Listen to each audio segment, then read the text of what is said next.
আসসালামু আলাইকুম। চাঁদনিস কুকিং থেকে চাঁদনি সবাইকে স্বাগতম। আবারও একটি নতুন রেসিপি নিয়ে চলে আসলাম। এটাকে কুসলা বা নানপুরি বলা হয়। এটা বাসায় তৈরি করার পরে সবাই খেয়ে আমার প্রশংসাই করেছে। এভাবে বানিয়ে বাচ্চাদের টিফিনেও দেওয়া যাবে। চলুন তাহলে রেসিপিটা শুরু করা যাক। এখানে আমি একটা বোলের মধ্যে মেজারমেন্ট কাপের 1 কাপ কুসুম গরম পানি দিয়ে দিলাম। তার মধ্যে 2 টেবিল চামচ চিনি দিয়ে দিলাম, 1 চা চামচ ইস্ট দিয়ে দিলাম। দিয়ে এটা ভালো মতো নাড়াচাড়া করে অ্যাক্টিভ হওয়ার জন্য আমি রেখে দেবো। 10 মিনিট পরে দেখুন আমাদের ইস্টটা অ্যাক্টিভ হয়ে গেছে। আবারও আমি একটু নাড়াচাড়া করে নিলাম। এবার এর মধ্যে আমি মেজারমেন্ট কাপের 3 কাপ ময়দা দিয়ে দিলাম। এবার স্বাদ মতো লবণ দিয়ে দিলাম। আমি একটা প্যাচুলার সাহায্যে এটা একটু মেখে নিলাম। এবার আমি হাত দিয়ে ডোটা ভালো মতো মথে নেব। হালকা নরম হয়ে যাওয়ার জন্য আমি এখানে 1 টেবিল চামচ তেল ইউজ করলাম। তেল দিয়ে ডোটা আমি ভালো মতো ময়ান করে নিলাম। এটা নরম সফট ময়ানে পরিণত হবে। আমার ডোটা মোথা হয়ে গেছে। এবার উপর থেকে আমি সামান্য একটু তেল ব্রাশ করে দিলাম। এবার র্যাপিং পেপার দিয়ে আমি ডোটা ঢেকে রাখবো। এখানে আপনারা চাইলে প্লেট দিয়েও ঢেকে রাখতে পারেন। আমি এটা 2 ঘন্টার জন্য রেস্টে রেখেছিলাম। আপনারা চাইলেও এর বেশি রাখতে পারেন, সমস্যা নেই। আমার ডোটা ফুলে ডবল হয়ে গেছে। আমি ভিতর থেকে বাতাসটা বের করে দিলাম। এবার আমি আবার একটু ভালো মতো মুথে নেব। এবার এখান থেকে আমি ছোট ছোট করে লেচি কেটে নেব। এবার এটাকে আমি ফোল্ড করে গোল করার চেষ্টা করছি। একটু দেখে বুঝে নিতে হবে। একইভাবে আমি সবগুলো করে নেব। একটু দেখে বুঝতে পারবেন আমি কাজটা কিভাবে করছি। এবার এটা আমি 10 মিনিটের জন্য রেস্টে রেখে দেব। এর ফাঁকে আমি একটা পুর তৈরি করে নেব। এর জন্য এখানে আমি মিডিয়াম সাইজের 4টা আলু নিয়েছি, সিদ্ধ করে নিয়েছি। এবার এগুলো আমি একটা গ্রেটারের সাহায্যে গ্রেট করে নেব। কাজটা হাত দিয়েও করলে সমস্যা নেই, কিন্তু আলুর যে একটা দানা দানা ভাব থাকে সেটার জন্য আমি এটা গ্রেট করে নিয়েছি।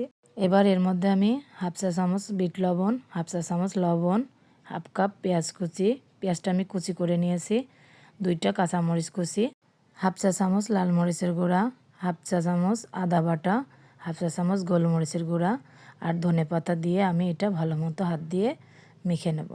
আমরা যেভাবে ভর্তা বানাই ঠিক সেভাবে এটা মেখে নেব।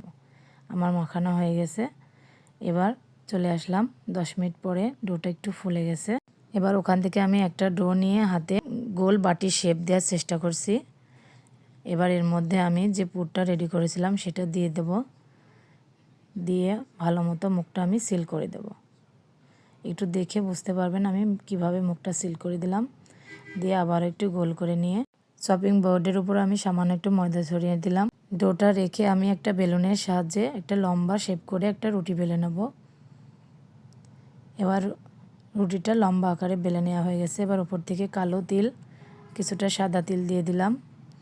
এবার সামান্য একটু ধনেপাতা দিয়ে আবারও আমি একটু বেলে নেব। এটা একটু যাতে আটকে থাকে এজন্য আমি আবার একটু বেলে নিলাম। এবার চুলাইতে একটা ফ্রাই প্যানে আমি সামান্য একটু পানি দিয়ে দিলাম। এবার যে রুটিটা আমরা বেলে রেখেছিলাম সেটা দিয়ে ঢাকা দিয়ে রেখে দেব। পানিটা শুকানোর পরে আমি উল্টিয়ে নিয়েছি। এবার উপর থেকে সামান্য একটু ঘি ব্রাশ করে দিচ্ছি। এখানে বাটারও ব্রাশ করা যাবে, সেটা আপনাদের ইচ্ছা। এবার আমি আবারও উল্টিয়ে নিলাম। আবারও উপর পাশে আমি সামান্য একটু ঘি ব্রাশ করে দিচ্ছি। এবার উল্টিয়ে পাল্টে আমি ভালো করে এটা ছেঁকে নেব।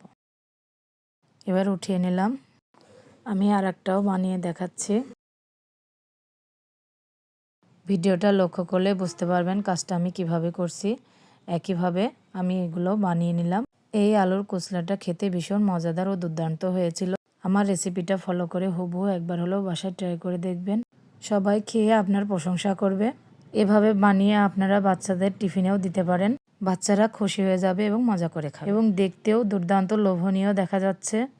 এভাবে অবশ্যই একবার হলেও বাসায় ট্রাই করবেন। ফ্রেন্ডস ও ফ্যামিলির সঙ্গে শেয়ার করবেন।